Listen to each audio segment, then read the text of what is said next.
Societies without marriage are rare, but the sedulous inquirer can find enough of them to form a respectable transition from the promiscuity of lower mammals to the marriage of primitive men. So write the Durants in Our Oriental Heritage, Volume 1 of The Story of Civilization.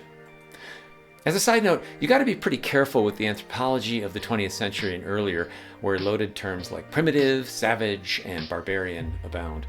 That said, the Durants pull together a few examples of the polyamory of the ancients. In Futuna and Hawaii, the majority of people didn't marry.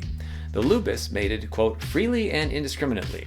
Certain tribes of Borneo lived in marriageless association, quote, freer than birds. Among some people of primitive Russia, the men utilized the women without distinction, so that no woman had her appointed husband, they write.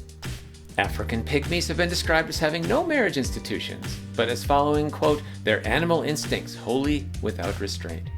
The Durants write, this primitive nationalization of women, corresponding to primitive communism in land and food, passed away at so early a stage that few traces of it remain. Among those traces, they note, are the feeling among many nature peoples that monogamy, which they would define as monopoly of a woman by one man, is unnatural and immoral, as well as periodic festivals of license, still surviving faintly in our Mardi Gras, when sexual restraints were temporarily abandoned. In the demand that a woman should give herself, as in the temple of Melita in Babylon, to any man that solicited her, before she would be allowed to marry.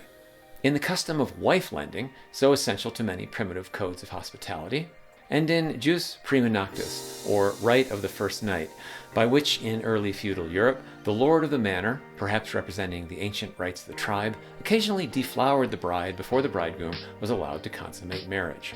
That's also known as droit de seigneur, or right of the lord, which is the title of this painting, in which a feudal lord eyes the daughters of the old man who's brought them for his lecherous pleasure.